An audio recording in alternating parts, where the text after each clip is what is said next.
Fox's C.B. Cotton has the latest.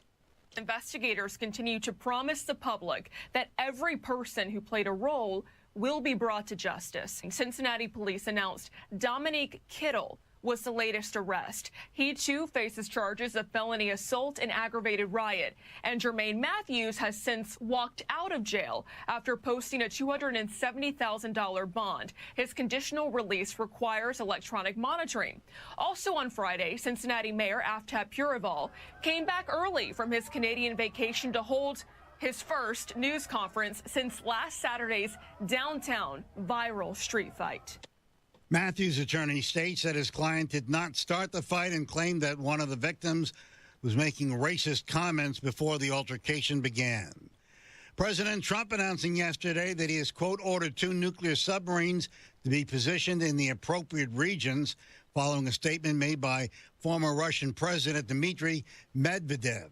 Fox's Lucas Tomlinson with that. President Trump was asked about the rising tensions with Russia before leaving to come here to New Jersey. We just have to be careful.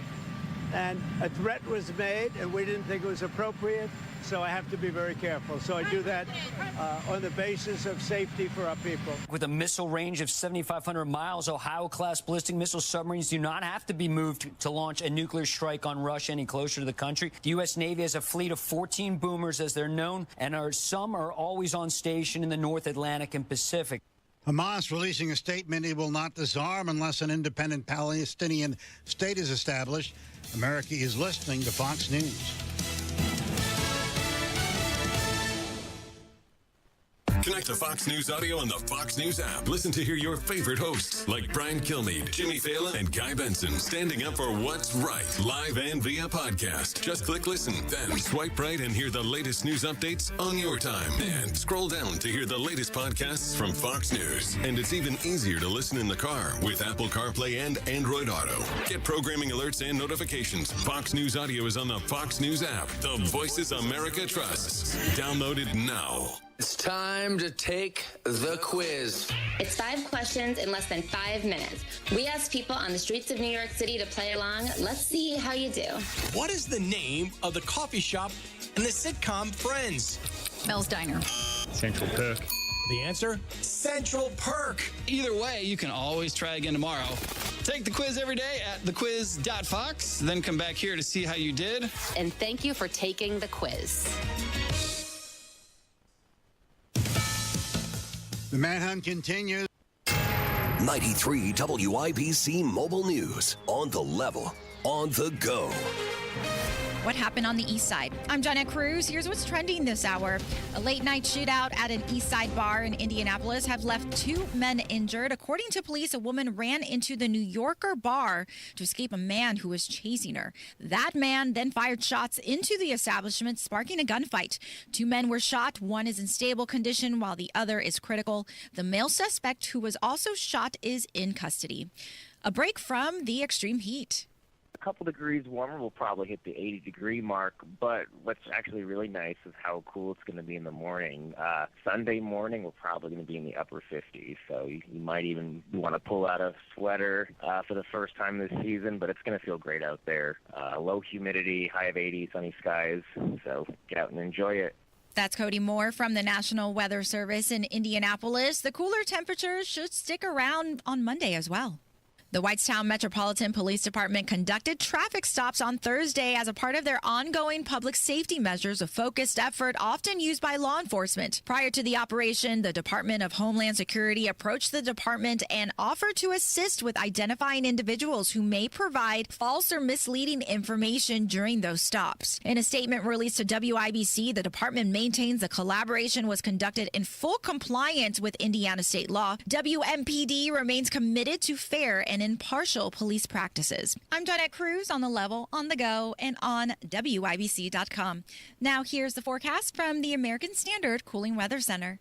Temperatures in the upper 70s tonight, mostly clear. Lows in the upper 50s, and then looking ahead to Sunday, back into the lower 80s with partly cloudy skies. Next week, humidity will start to return to the area. On Wish TV, Storm Track 8 meteorologist Ryan Morse for 93 WIBC.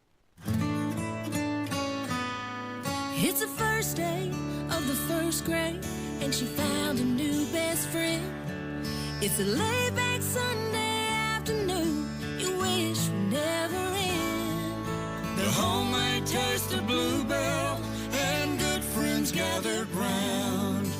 good old days are being made right now.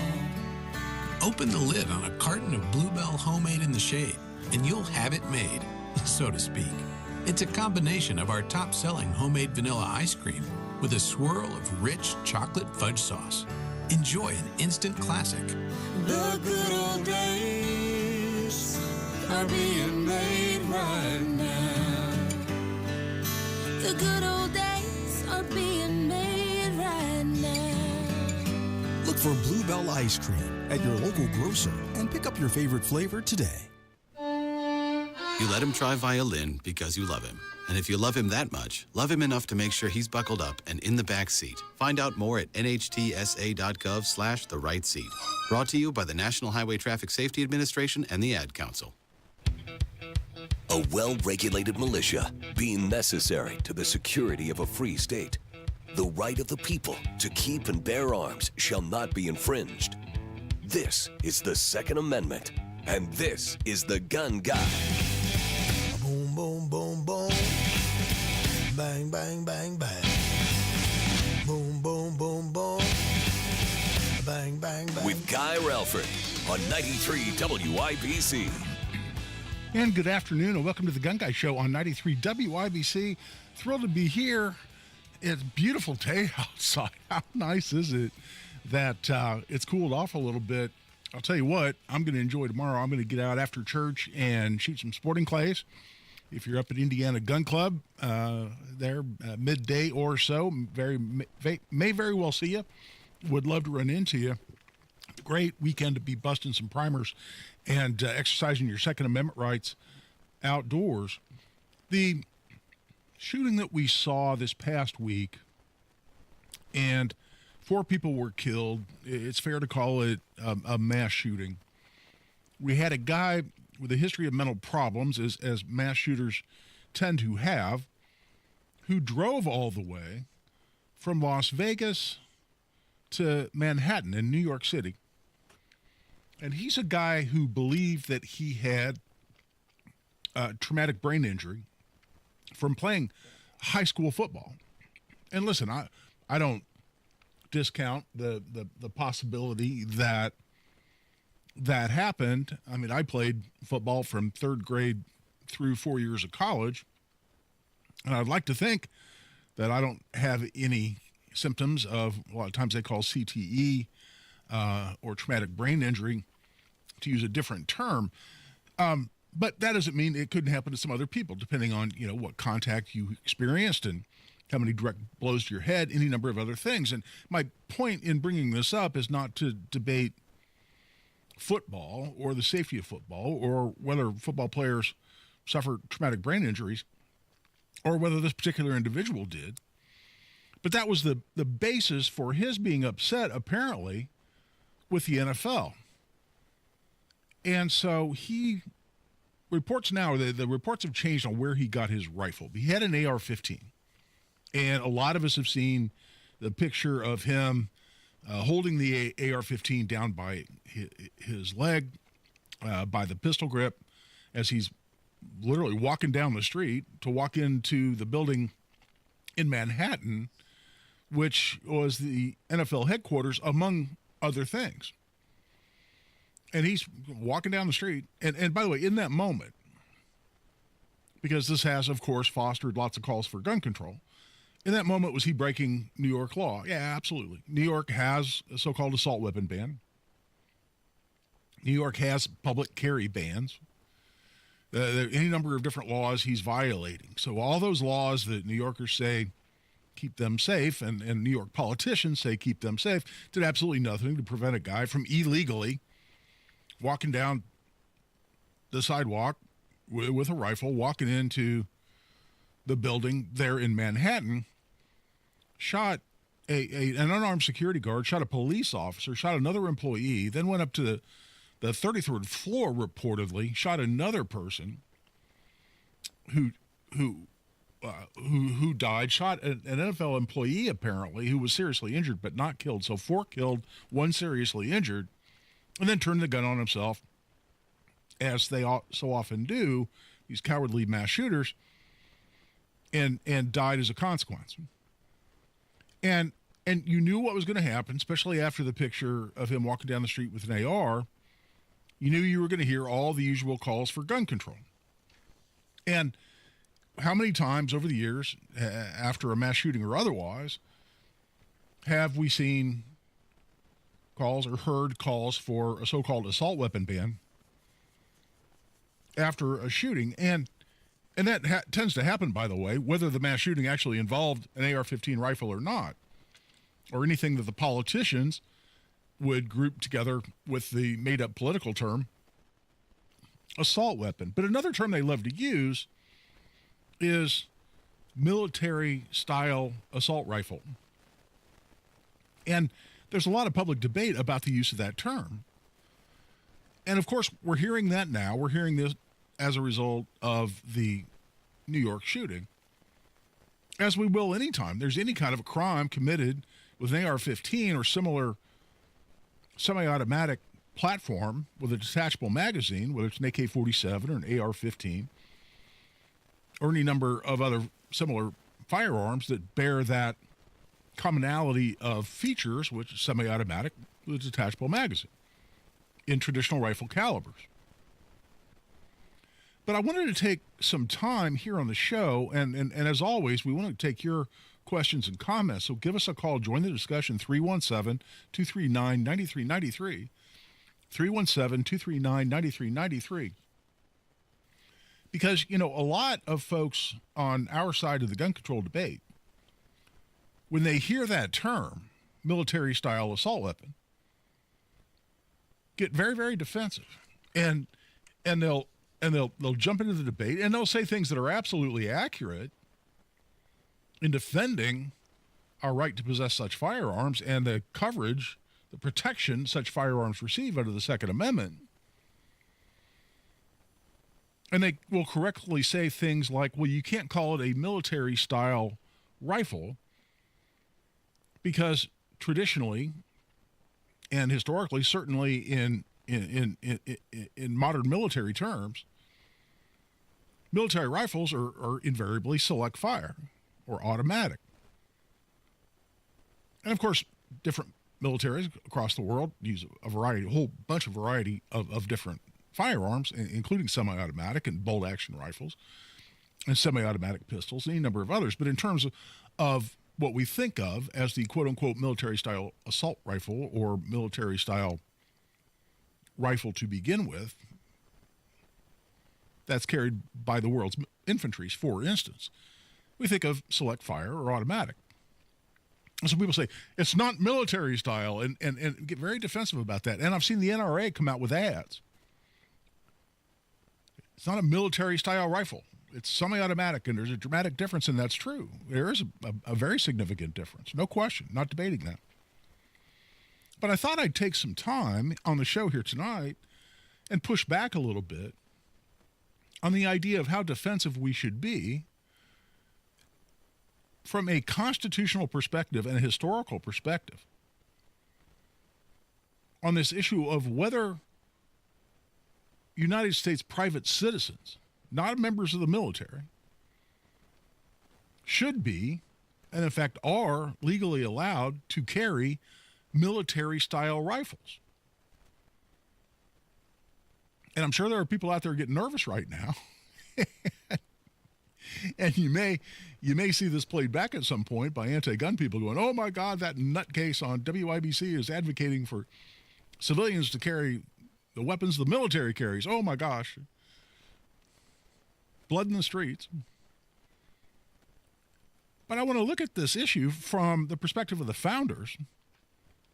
Look at it from the perspective of the Supreme Court decisions we have on the Second Amendment, and raise what I think is a legitimate rhetorical question, which is exactly how defensive we should be on this issue of, oh no, egads,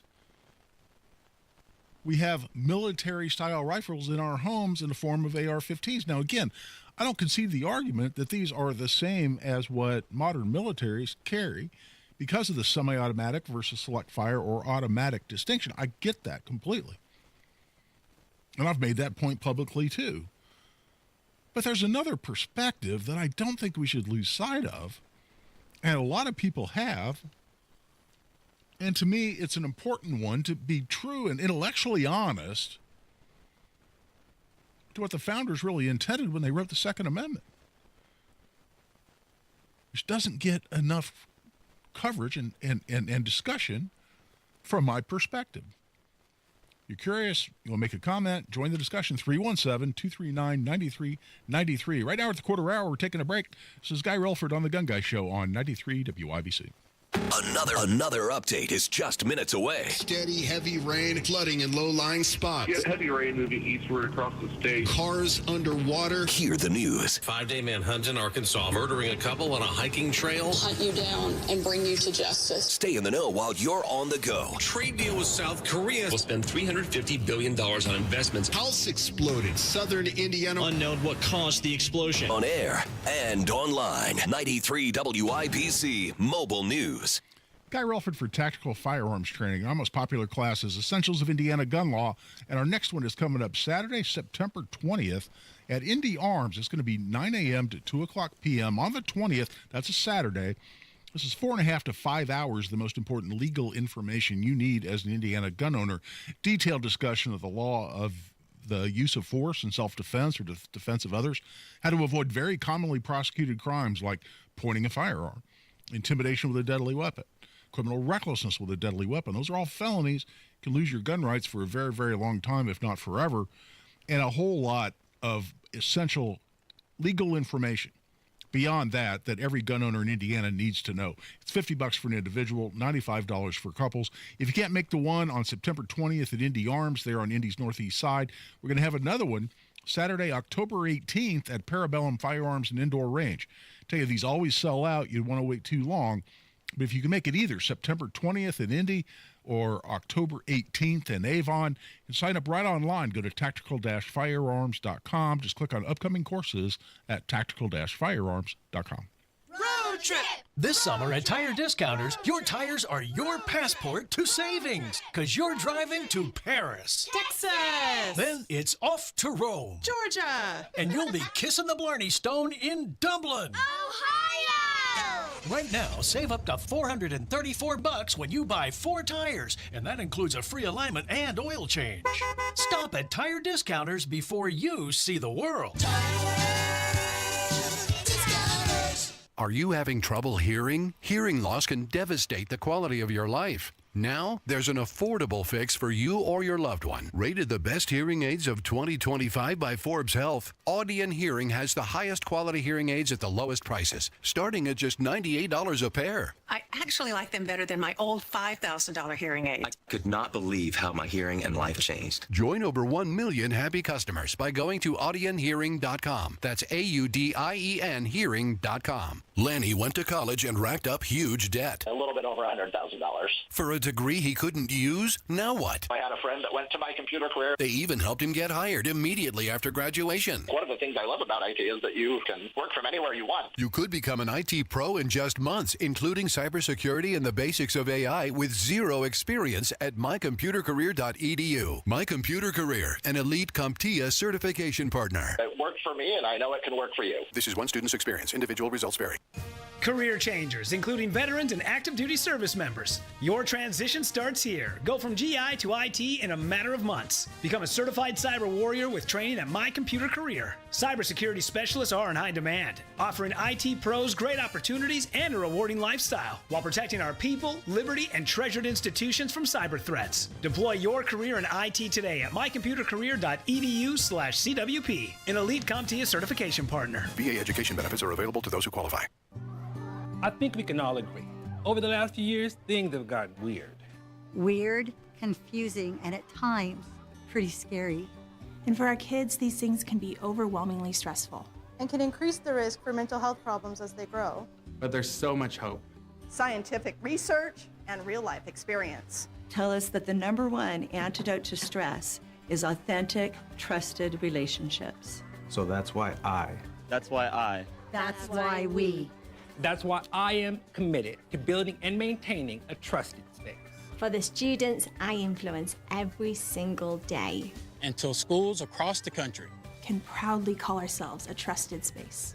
This is a trusted space. This is a trusted space. This is a trusted space. This is a trusted space. This is a trusted space. Access free films and resources to build trusted spaces in your schools and communities at atrustedspace.org. Are you prepared for an emergency or disaster? Because it's not a matter of if, but when. Don't find yourself saying, when the storm rolls in, my time to find a pet-friendly evacuation center will have run out. The scorching heat wave will leave me powerless to cool my insulin. I'll face a hurricane without meds. Now that's a tough pill to swallow. Let's prepare so we all have a better story to tell. Get started at ready.gov/older adults. Brought to you by FEMA and the Ad Council.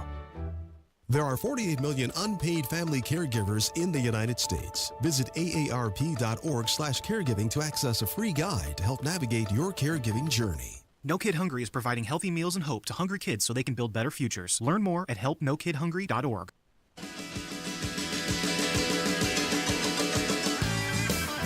Second to none on the Second Amendment. This is The Gun Guy with Guy Relford on 93 WIBC. And welcome back. I'm Guy Relford on The Gun Guy Show on 93 WIBC. So, after many of the mass shootings that we've unfortunately seen in this country, where, yes, certainly some of them, in fact, several, have involved semi-automatic rifles, what the left would call assault weapons. We see these cries for a so-called assault weapon ban, and certainly a number of states have passed them. I still expect the Supreme Court to take one of those cases here fairly soon. In fact, we saw when they turned down one of those cases just recently, we saw, I believe it was Justice Kavanaugh that came out and said, we really need to address this issue, I would expect, in the next term or so. So that the Supreme Court can rule on exactly the issue that I'm discussing tonight. But where we see these calls for a so-called assault weapon ban, and when the politicians start waving their hands around, saying these weapons of war have no place in private hands, and weapons of war have no place in private homes or on city streets. And we as the gun-owning community, and certainly a lot of the firearm ownership advocacy groups, so they're talking about NRA and Second Amendment Foundation, Gun Owners of America, Firearms Policy Coalition, there's some really good ones out there, really, really good. FPC, Firearms Policy Coalition, and Gun Owners of America have really, I think, distinguished themselves well, especially in the courtroom here lately. But a lot of times, and I've seen ads, for instance, from the NRA on this, where they dispute the idea that our commonly owned semi-automatic rifles, like my AR-15s and the like, are in fact weapons of war or military-style rifles. And I get it, because to the extent that someone buys that argument, well, if they're weapons of war, then only the military should have them. And if you're not actually actively fighting a war on behalf of the United States military, then those aren't the kind of firearms that you need, quote unquote. Now, whole nother discussion. I may likely delve into this here yet on this show. Don't talk to me about what I need. Man, and there's so much of this. Gun control groups, well, you don't need that to go hunting. Well, I'm not talking about hunting. Well, you don't need that for self-defense. You don't need a 30-round magazine for something. Well, how do you know what I need? You're somebody who doesn't think guns should even be owned by private citizens, never taken any training. You have no idea what the hell you're doing. You have not studied defensive shootings. You're just making some general rash statement about what you think I need when you know nothing about the subject matter, and it's something I've been studying and training in for my entire adult life. I'll decide what I need. I could care less what your opinion is on what I need. And frankly, gun owners can get really bad on this point too. You'd be on some gun-related forum, people start saying, you know, because they choose to not avail themselves of opportunities they have in terms of equipment or accessories or whatever it may be. You don't need to carry a spare magazine. You don't need a light on your carry pistol. Well, tell me what I need. I'll decide what I need. If you don't think you have a need for that, God bless you, man. It's a great country. You get to make those choices. Oh, why would you need a spare magazine? If you can't handle a threat with your first, X number of shots, your first, people say, I carry a 5-shot revolver because if I can't stop a threat in 5 shots, then I need to take more training and I need to become a better shot. Well, the best accuracy I've ever even read about in a private defensive situation, and the most incredible marksmanship under incredibly trying circumstances I've ever seen was performed by my friend and client Eli Dickin in the Greenwood Park Mall on July 17, 2022. We just experienced the 3-year anniversary of that.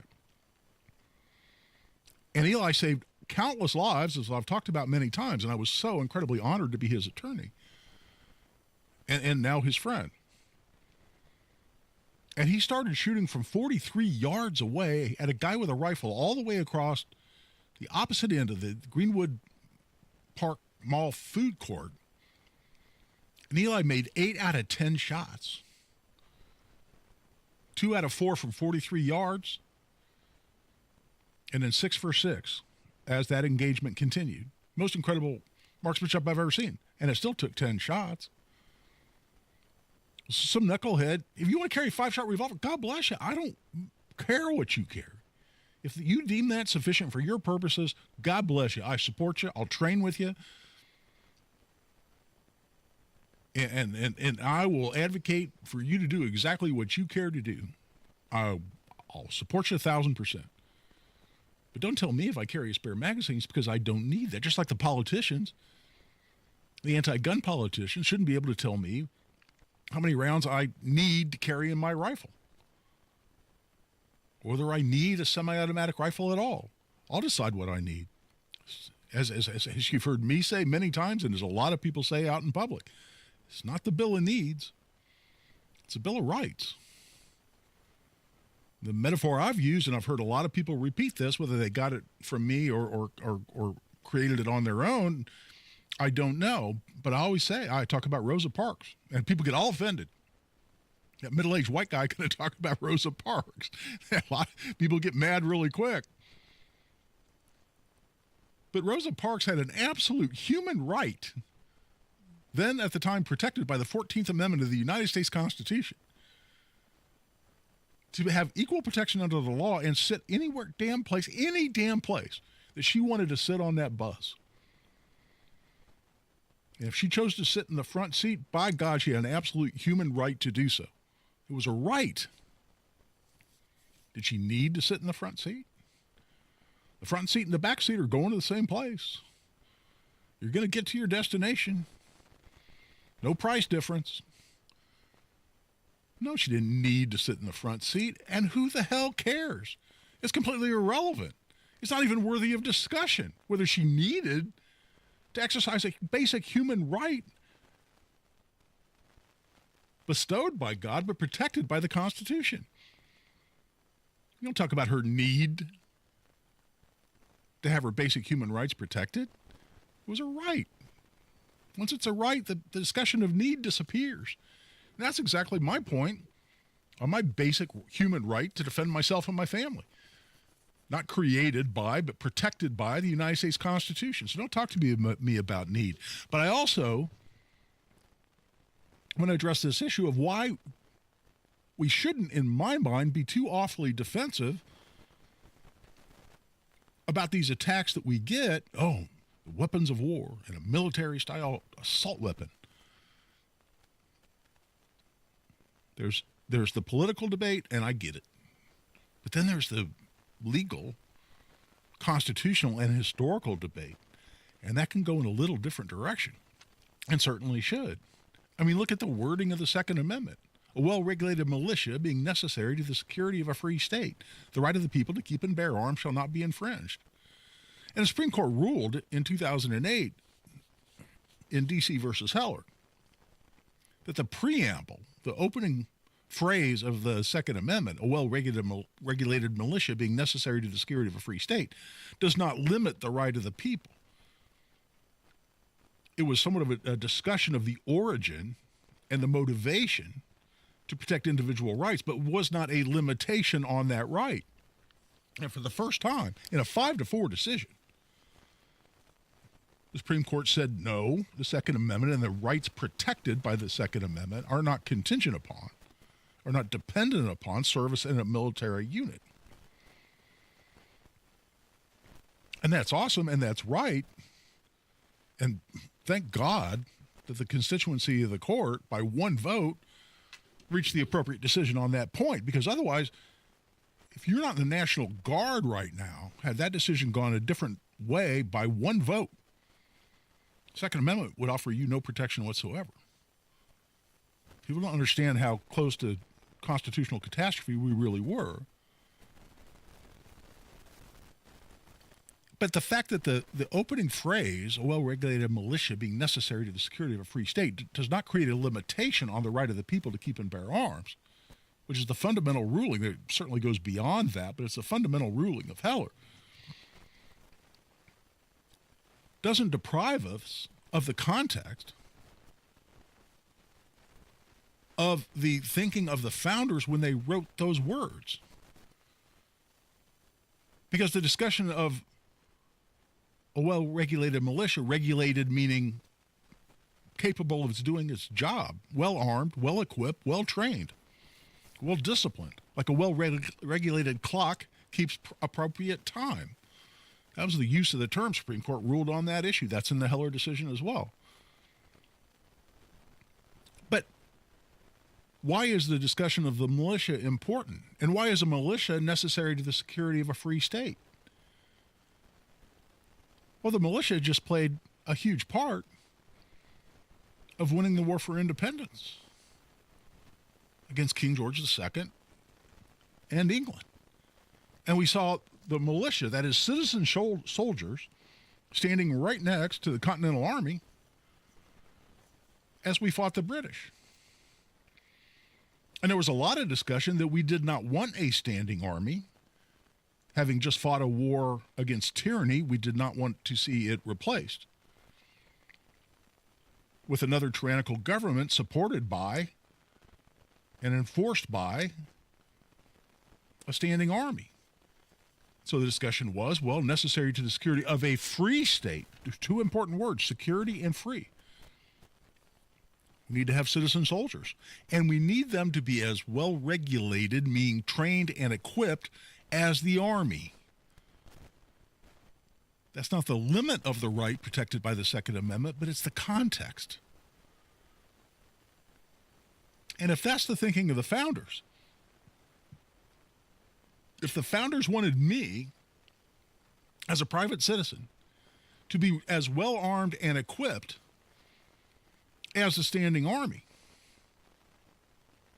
because they were specifically concerned about a tyrannical government replacing the former tyrannical government and the role that a standing army would play in that process. They wanted me to be able to stand up to the army. There's no historical debate about that. There are people that can bastardize history and twist logic to such a degree to come up with some silly argument, but there's no rational debate on this point. So if the founders wanted me as a citizen soldier, as a private citizen, to have the ability to stand up to a potentially tyrannical government with arms equal to that government's army itself, where's the argument to say that, oh no, a private citizen should not possess, quote unquote, weapons of war, or in modern language, military-style assault weapons? I guarantee you the founders would look at that issue and say, well, of course they could. That's the point. And when some idiot like Joe Biden stands up and says, well, I don't know why you need an AR-15. You don't need that to go duck hunting. It's not about ducks, Joe. Where are ducks or deer or whatever hunting game you want to mention in this argument mentioned in the Second Amendment? It's not there. It's not the rationale. Now, there was certainly a desire to protect the right to keep and bear arms so that private citizens could put food on the table. Make no mistake. And that is certainly part of the right, and that's also discussed in the Heller decision. And we've since, by constitutional amendment right here in Indiana, protected the right to hunt and trap and fish right here in Indiana. And it's a huge part of the right. I don't minimize that, but that's not part of the historical context. And that's not part of being necessary to the security of a free state that the founders wrote in the Second Amendment. Joe Biden says, well, there are limits on how many rounds in your gun you can carry when you go hunting duck, but there are no limitations on the rounds you can have in your self-defense rifle. My God, we do a better job of defending ducks in this country than we do people. And I would look at that, and after rubbing my temples for a while, I'd say, Joe, because the ducks don't shoot back. But that's where we are. But how defensive should we be on this term? And what did the Supreme Court say, and really the first meaningful decision on the Second Amendment in 1939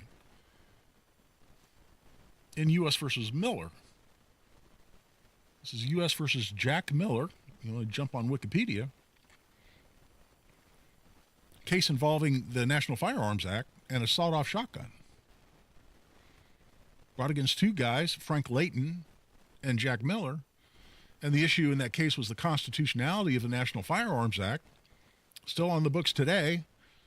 It says you have to have registered and at the time paid your $200 tax stamp in order to have a short-barreled rifle, short-barreled pistol, machine gun, suppressor, and a couple other regulated categories of firearms. What did the Supreme Court say in U.S. v. Miller? How does that bear on this discussion of how defensive we should be on, oh no, don't call my rifle a military-style rifle? We'll get into that when we come back. Join the discussion. Give us a call, 317-239-9393. This is Guy Relford on the Gun Guy Show on 93 WIBC.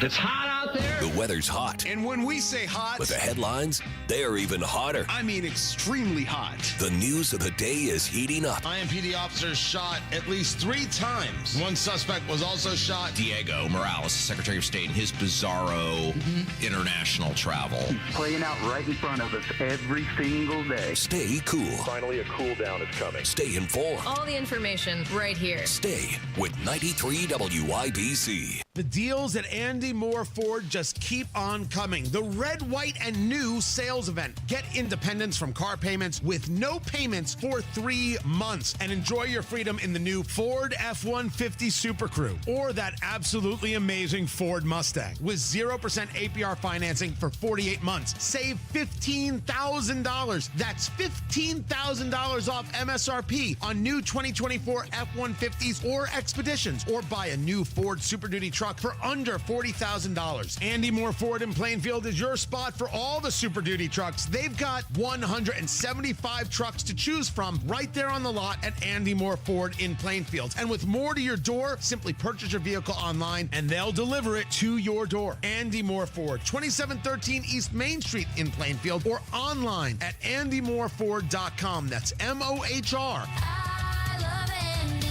Andy. andymoreford.com. Are you having trouble hearing? Hearing loss can devastate the quality of your life. Now, there's an affordable fix for you or your loved one. Rated the best hearing aids of 2025 by Forbes Health, Audion Hearing has the highest quality hearing aids at the lowest prices, starting at just $98 a pair. I actually like them better than my old $5,000 hearing aid. I could not believe how my hearing and life changed. Join over 1 million happy customers by going to audionhearing.com. That's AUDIEN hearing.com. No one will love your HVAC system as much as we do. Call Howald Heating, Air Conditioning, and Plumbing for an honest assessment on your current AC system or get a great deal on a new one. Howald Heating, Air Conditioning, and Plumbing, where coming home never felt so good. To protect his family from disaster, Steve used his camera phone. Done. By taking pictures of his important documents, Steve can always have them stored online. Learn more simple disaster prep tips at ready.gov. A message from FEMA and the Ad Council. I'm Angelo Bavaro. Federal officials have opened an investigation into Jack Smith, the former special counsel who investigated then-candidate Donald Trump. President Trump and his allies, without offering evidence, accusing Smith of violating a law that bans certain public officials from engaging in political activity. U.S. envoy Steve Witkoff visiting a Gaza aid site amid concerns of starvation. The White House says the point of this visit is to help come up with a plan to deliver food and medicine in Gaza. Special envoy Steve Witkoff posted photos of his visit on X, saying we spent over 5 hours inside Gaza, level setting the facts on the ground, assessing conditions, and meeting with the Gaza Humanitarian Foundation Fox's Madeline Rivera. President Trump says the U.S. is going to help set up food centers and supply more funds. America's listening to Fox News.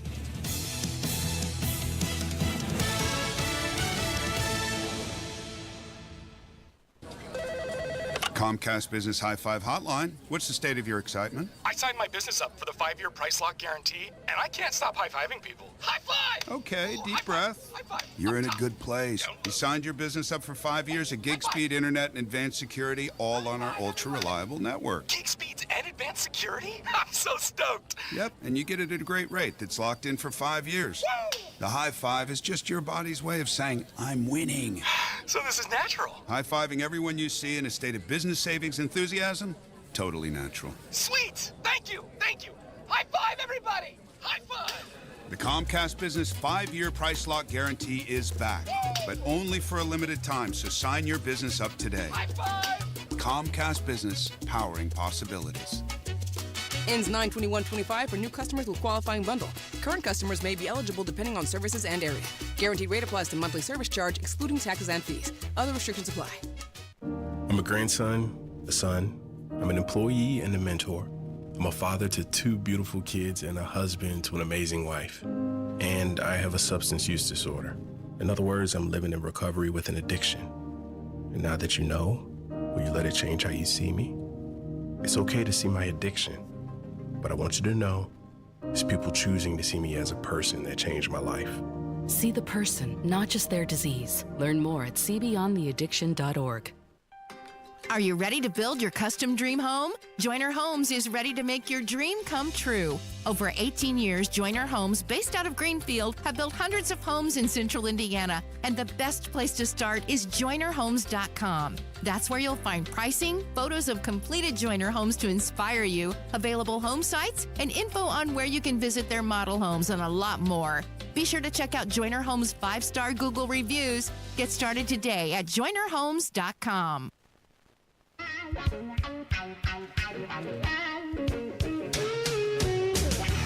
The show about gun rights, gun safety, and responsible gun ownership. This is The Gun Guy with Guy Relford on 93 WIBC. And welcome back. I'm Guy Relford on The Gun Guy Show on 93 WIBC. Before we get back into the constitutional discussion I was engaged in, we've had Lance call in, I believe, with a question that kind of bears on the issue of ownership of AR-15s and the like. But Lance, what you got for us? Well, I was just wondering, I agree with you completely with the idea that the Second Amendment is, we were just overthrew a tyrannical government with citizens carrying firearms, as you said. So there should be no reason to apologize for having weapons in citizens' hands that are military-style weapons. And I just mentioned to you that I bought a forced reset trigger because of another thing that shouldn't have been done. 2 things. Of course, you're the lawyer. You know the dates and stuff better than I will. But the Firearms Act of 1930, whatever it is, after the bank robbers scared everybody, Bonnie and Clyde, that, oh, my God, these bank robbers have machine guns. So they made it with the tax stamp and all that. Right. And then in 80, when they decided that any fully automatic weapon that was produced after 1980 couldn't be purchased without at all were manufactured, so you have to have a tax stamp, and those guns are going crazy expensive. Yeah, 86 is actually when 86. That went into effect. But yeah, you're right. So anyway, like I said, I bought a force reset trigger, and Trump, God bless Donald Trump, the ATF was confiscating them, and as you know, forcing the company that was selling them, rare breed triggers, into court. Those people, rare breed triggers. That's who I bought my trigger from. And anyway, the now the ATF under the Trump administration, mailed all those back to people and told Rare Breed they could go ahead and manufacture them. Of course, what I worry about is, what about when the next administration comes and am I going to get a call saying, "Hey, Lance, that trigger you have, we want it back"? Yeah, especially since they're listening to the Gun Guy Show and they've just made a note, Lance, to come look you up. No. I know. I didn't say my last name. Yeah. And I lost it in a boating accident right after I got it. Yeah, there you go. Well, let me tell you where I think we are on these. And by the way, if people don't understand or don't know that term, forced reset trigger, really fall in 2 categories. The original were developed and certainly primarily commercialized by a company called Rare Breed Triggers. It's what it sounds like. It's a trigger mechanism that's designed to go into your semi-automatic rifle, and it does what the name implies, which is as you pull the trigger, so you exert force on the trigger, you pull that trigger back. When the gun goes off, the mechanism of the operation of the bolt through the construction of the trigger and the design of the trigger forces the trigger forward so as to reset the trigger. So the trigger does have to come forward to reset. You don't have to lessen your pressure on the trigger, the pressure from your finger on the trigger, in order for the trigger to come forward again. So if you just maintained a constant rearward pressure on the trigger,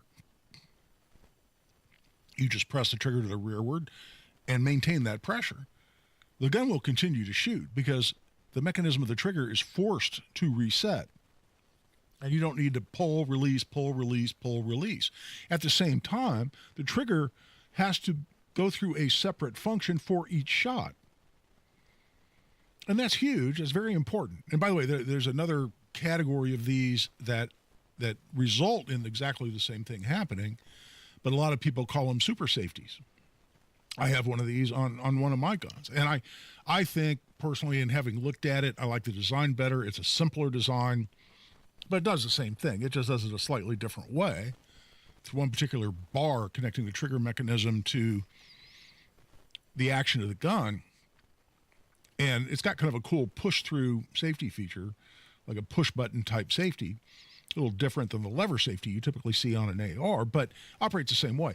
And it does the same thing in the sense that just a constant rearward pressure will make the gun continue to shoot. However, the trigger has to reset, meaning there's a separate function of the trigger for each shot. And that's critically important under what Lance was referring to, which is the National Firearms Act of 1934, that says the definition of a machine gun is a gun where one function of the trigger results in multiple shots. Well, it's not one function of the trigger. If you just press it rearward, it's maybe one action of your finger. Doesn't say one function of the finger. It says one function of the trigger. And that, in fact, in the bump stock case, Cargill versus U.S., went up to the U.S. Supreme Court. Supreme Court has ruled on this point. It was in the context of bump stocks, but it was the same argument that the government then was making, different than the government position now under the Trump administration. But they were saying, well, all you got to do is pull the trigger once and the gun bounces off your shoulder and you hold your finger steady. And with one function of your finger, you get multiple shots. That's a machine gun. Supreme Court of the United States says, no, the trigger still has to be pulled separately for each shot. It's not one function of the trigger to get multiple shots. Therefore, it's a semi-automatic, not an automatic. And does not fall within the National Firearms Act 1934 or the, what we call the Hughes Amendment to the Firearm Owners Protection Act in 1986 that said, as Lance mentioned, that you can't register a machine gun that wasn't imported or manufactured before, I believe it's April of 1986, which made all bump stocks illegal because they all came along well after 1986. So that's all a done deal. So the settlement that the DOJ announced just a few months ago between the DOJ and Rare Breed Triggers, because they had litigation going on this point, the DOJ agreed with Rare Breed and said, you know what, you're right. It takes multiple functions of the trigger to get multiple shots. This is not a machine gun. And after Biden's ATF had seized a bunch of triggers, the government agreed to send them back. There's a little curveball in that whole situation in that some states have since stepped in and banned force reset triggers. Indiana is not one of those states, as you wouldn't expect it to be. But several states' attorneys general filed a lawsuit saying, well, you can't ship those back to residents in our state because they're illegal under state law. And the DOJ, I think, went back and they amended that settlement to say, okay, well, we can't ship them back into states where they're illegal under state law. But so we have an agreement from the government that a forced reset trigger is not a machine gun. We have, yes, and that can certainly change with a different administration, as Lance says, but that doesn't change the Supreme Court's ruling in the Cargill case on bump stocks. In my mind, makes it very clear that a forced reset trigger does not make a gun a machine gun, which is why I have a super safety in one of my SBRs and it works great. It took a little tweaking, took a little gunsmithing. In fact, my friends at Pinnacle Firearms in Carmel helped me get it running like it needed to run, but it runs like a top now, and it's a lot of fun. I enjoy the hell out of it, and it's absolutely legal, and I think it will continue to be legal, notwithstanding any changes in administration. Tell you, I've blown past the 3/4 hour, so it's time to take a break. We'll be right back and finish up the first hour of the Gun Guy Show on 93 WIBC. It's another week of this. There's a very good chance that we'll have a settlement. And another day for this. Water rose 28 foot in 45 minutes. Plus, another possibility of this. Monitor the weather condition, the National Weather Service. That's why another update is just minutes away. Start saying we're not taking this anymore. Just another day. Not with all this happening. Every day. Happening now. 93 WIBC and WIBC.com. Guy Relford for Tactical Firearms Training. Join us for Essentials of Indiana Gun Law. First coming up on Saturday, September 20th at Indy Arms. This is 9 a.m. to 2 o'clock p.m. for the most important education you can possibly get on Indiana's gun laws, as well as federal laws that impact us right here in Indiana. Then again on Saturday, October 18th, out in Avon at Parabellum Firearms and Indoor Range. We'd love to see you there if you can't make the Indy Arms class there in Indy on East 55th Street. Saturday, September 20th, or Saturday, October 18th, either in Indy or Avon. You got your choice. It's $50 for an individual, $95 for couples. We'd love to see you there. You can register right online at tactical-firearms.com. Just click on upcoming courses at tactical-firearms.com. If you can plan barbecues and weddings, you can plan to protect yourself from a natural disaster. Sign up for local alerts, prepare an emergency kit, and make a family communications plan. Get started at ready.gov/plan. Brought to you by FEMA and the Ad Council. Summertime traditions are back. The Indiana State Fair and the Indiana Farmers Dairy Bar since 1941. This year featuring the key lime pie milkshake and the smoked Gouda Q grilled cheese with Gouda cheddar barbecue sauce on Texas toast. The Indiana Farmers Dairy Bar since 1941. Open 9 to 9 at the Indiana State Fair, across from the Coliseum. Brought to you by American Dairy Association Indiana, your Hoosier Dairy Farm families. Find out more at winnersdrinkmilk.com. You hear that? That's Mike sleeping soundly on a Sunday night. That's because Mike was smart this time. He took ZzzQuil Ultra to fall asleep fast, stay asleep longer, and get the deeply restorative sleep he needs. So now he wakes up refreshed and ready to conquer Mondays. Let's do this Monday. ZzzQuil Ultra. Not for colds, just for sleep. Really great sleep. Use as directed. Keep out of reach of children. Stay on your home court with Franciscan Health's top-rated cardiac heart care. No traveling, no waiting. Just award-winning heart care right where you live. Rated #1 in Indiana 2 years in a row for cardiology and cardiac care by Health Grades, Franciscan Health offers first-in-the-world treatments, cutting-edge technology, and unmatched compassion, because we believe every heartbeat is extraordinary. Don't sit on the sidelines with heart trouble. Schedule a same-day cardiology appointment today at 317-893-1900. Tune in to the Absolute Retirement Planning Show. When retirement comes about, we're now relying on what we have saved to meet those needs. Sundays at 9 a.m. right here on 93 WIBC. Latrell spent more than 8 years in foster care.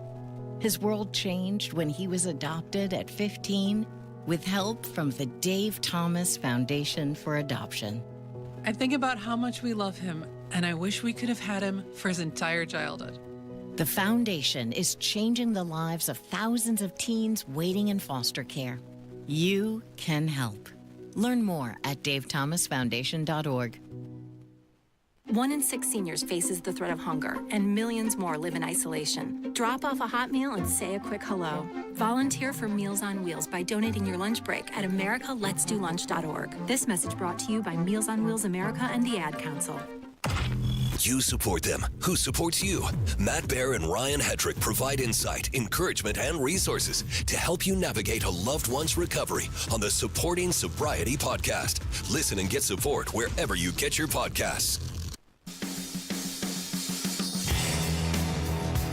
Now you've got a gun guy. Guy Relford on 93 WIBC. And welcome back. I'm Guy Relford on the Gun Guy Show on 93 WIBC. Got a bit of a short segment here, but we're going to get into a 1939 decision from the U.S. Supreme Court on really at the time the only meaningful gun control law on the books in 1939. That's the National Firearms Act of 1934.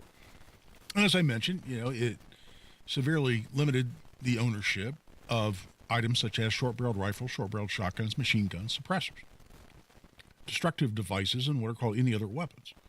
Won't go into all those categories, but it included short-barreled shotguns. Well, a guy who was reported to be a somewhat infamous bank robber at the time in the 1930s, a guy named Jack Miller, and allegedly his fellow bank robber, a guy named Frank Layton, got arrested for transporting across state lines and possession of a short-barreled shotgun.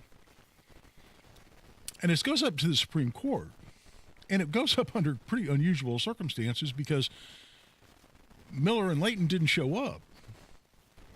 In fact, their lawyers didn't even show up. Nobody showed up to argue the case for the Millers. And I'll go in after the break to why that was. But in ruling in favor of the NFA, saying it was not unconstitutional, they discussed specifically, the justices of the Supreme Court discussed whether a short-barreled shotgun, or whether there was evidence that a short-barreled shotgun was useful for military service. And the answer was no, therefore they found it was not protected by the Second Amendment. How does that bear on this discussion? It's huge. We'll discuss that in the second hour. Right now we're taking a break. This is Guy Relford on the Gun Guy Show on 93 WIBC. I'm Angelique Gibson. I'm in union labor from Local 120. For members of Labor's International Union of North America, like Angelique, giving back is part of their commitment to the Indy community. The main thing I volunteered for was the Back to School Bash. It's a backpack program for kids 12 and under. When Indy or surrounding communities need help, LIUNA steps up. When kids go back to school, they don't have backpacks 9 times out of 10, low-income families, and this just helps them out. For the members of LIUNA who volunteer, it's commitment to being part of something bigger than themselves. When they start school on that first day, they got pencils, they got papers, they got notebooks, they got binders. This is Chris Bricky, Business Manager of Labor's Local 120. While all our members are skilled, highly trained men and women, we are also your friends, neighbors, Little League coaches, and volunteers here in Indy. I just feels good to knowing that I'm helping somebody that needs help. We build Indy for good jobs and stronger communities. We are LIUNA Local 120. Road trip! This summer at Tire Discounters, your tires are your passport to savings, because you're driving to Paris, Texas, then it's off to Rome, Georgia, and you'll be kissing the Blarney Stone in Dublin, Ohio. Right now, save up to $434 when you buy 4 tires, and that includes a free alignment and oil change. Stop at Tire Discounters before you see the world. An official message from Medicare. I'm saving money on my Medicare prescriptions. Maybe you can save too. With Medicare's Extra Help program, my premium is 0 and my out-of-pocket costs are low. Who should apply? Single people making less than $24,000 a year, or married couples who make less than $32,000. Even if you don't think you qualify, it pays to find out. Go to ssa.gov/extrahelp. Paid for by the U.S. Department of Health and Human Services. You hear that? That's Mike, sleeping soundly on a Sunday night.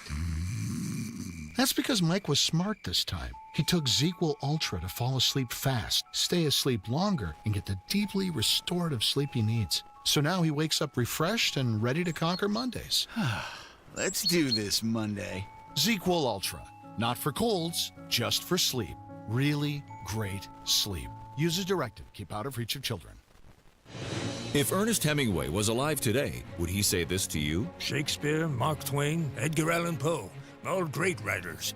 And after reading your book, I simply must add you to the list. Wait, you don't have a book yet, so make a free call to Page Publishing. Turn your book idea into publishing gold. 800-215-6818.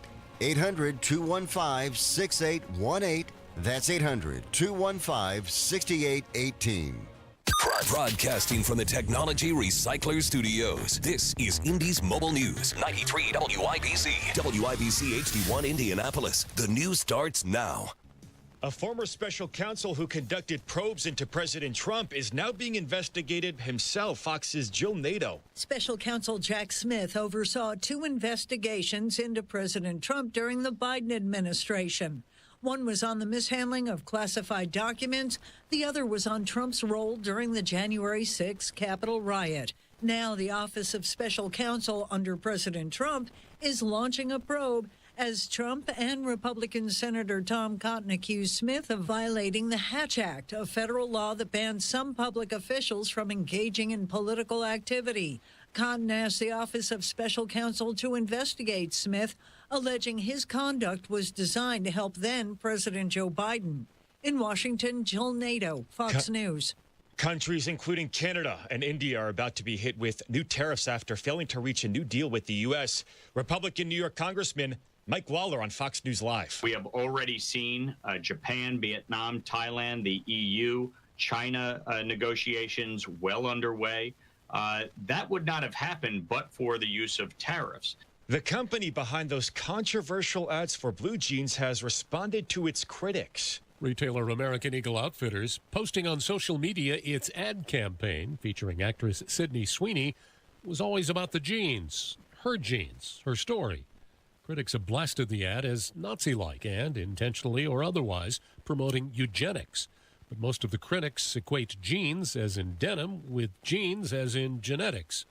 American Eagle posting it will continue to celebrate how everyone wears their jeans, adding, great jeans look good on everyone.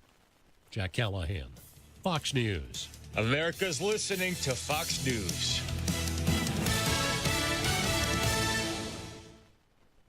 Stay on top of the latest forecast with America's Weather Team in the palm of your hands. Here's the latest from America's Weather Center. It's Fox weather updates throughout your busy day, every day. That heat's going to be out there for one more day. Temperatures being 30 degrees above average. Put the power of over 100 meteorologists and the worldwide resources of Fox in your hands with the Fox Weather Podcast. Precise, personal, powerful. Subscribe and listen now at foxnewspodcasts.com.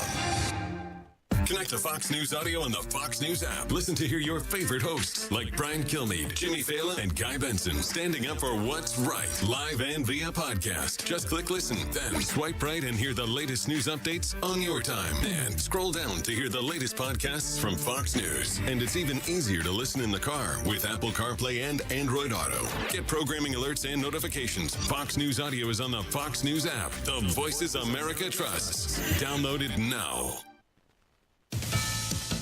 Federal agents have arrested a man in California on allegations that he sent payments to support 93 WIBC Mobile News. On the level, on the go.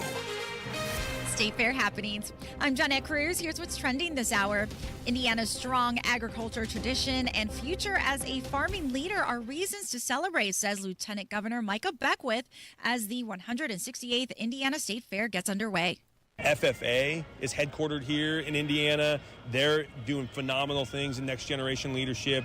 4-H is just booming around the state. When you go to these local communities, people are engaged. They love it. Beckwith leads Indiana's agriculture growth, focusing on expanding the $30 million industry by backing farmers and protecting farmland. And the Anderson Marching Highlanders won top honors at the 2025 Indiana State Fair Band Day with the Spirit of Muncie Band and Guard coming in second and Kokomo High School in third place. The competition featured 34 high school marching bands from across the state. Notre Dame continued Fall Camp Day on Friday with a focus on building consistency and cohesion. Len Clark reports from South Bend. Offensive coordinator Mike Denbrock says these qualities are keys to Notre Dame's development for the upcoming football season. You certainly have to put guys in situational football and see how they respond, right? And sometimes different guys may need different things so you can complete your evaluation of what the situation may be. It's a theme the Irish hope carries them all the way back to the college football playoff. Notre Dame opens the season in Miami on Sunday, August 31st. Len Clark, 93 WIBC Mobile News. I'm Jeanette Cruz on the level, on the go, and on WIBC.com. Now here's the forecast from the American Standard Cooling Weather Center. Temperatures in the upper 70s tonight, mostly clear. Lows in the upper 50s, and then looking ahead to Sunday, back into the lower 80s with partly cloudy skies. Next week, humidity will start to return to the area. On Wish TV, Storm Track 8 meteorologist Ryan Morse for 93 WIBC. My name is Ariel. When I arrived in the U.S. at 19, I struggled to find job opportunities without my high school diploma. My entire life changed when I took a chance and got my high school diploma at age 22. Everything I have, my education, my career, my marriage, I owe to the Adult Literacy Center and my teachers. They were with me every step of the way, helping with my English and math, making sure I pushed through all the challenges. Ariel, your success proves that what I'm doing as a teacher has real meaning. It was an honor helping you achieve your greatness. Now you're helping others achieve theirs. It inspires me. Education was the key that unlocked all my opportunities. When you graduate, they graduate. Find free and supportive adult education centers near you at finishyourdiploma.org. Brought to you by Dollar General Literacy Foundation and the Ad Council. No one will love your HVAC system as much as we do. Call Howald Heating, Air Conditioning, and Plumbing for an honest assessment on your current AC system or get a great deal on a new one. Howald Heating, Air Conditioning, and Plumbing, where coming home never felt so good. A well-regulated militia being necessary to the security of a free state. The right of the people to keep and bear arms shall not be infringed. This is the Second Amendment. And this is the Gun Guy. Boom, boom, boom, boom. Bang, bang, bang, bang. Boom, boom, boom, boom. Bang, bang, bang. With Guy Relford on 93 WIBC. And welcome back for hour number 2 of the Gun Guy Show here on 93 WIBC. So we're discussing the repeated calls for the banning of so-called military-style assault weapons. We've seen renewed calls exactly along those lines after a very vicious attack in Manhattan in the building that contains the NFL headquarters there in New York, but several other businesses as well. But we saw 4 people murdered, and the guy took an AR that he reportedly bought from his boss. He worked at a casino in Las Vegas and bought both a gun and a car from his boss, then drove to Manhattan and murdered 4 people he didn't know. He was there to supposedly lodge some kind of a protest against the NFL over traumatic brain injuries. He believed playing high school football had caused him to incur CTE or a form of traumatic brain injury. And so that's what he did, breaking many, many, many laws of the state of New York and in New York City in the process. And of course, those laws did absolutely nothing to prevent that crime. But on the issue of, as I've been discussing in the first hour, how defensive should we be as gun owners or as people who own guns like the AR-15? I own more than one. There are several different configurations. I have them in different calibers. Some full-length barrels, some SBR, some suppressed, some not. Some with longer range optics. It's kind of a Lego kit for adults. And the optimization of them and the accessorization of them is one of the many, many attractions to the platform. But how defensive should we be on this military business? Because, again, I was talking about the 1939 decision from the U.S. Supreme Court, U.S. versus Miller. And, again, an interesting run-up to that case in that Miller and Layton, the defendants in that case, were reported at the time to be well-known bank robbers. And Miller had just turned state's evidence and testified against a bunch of his fellow bank robbers.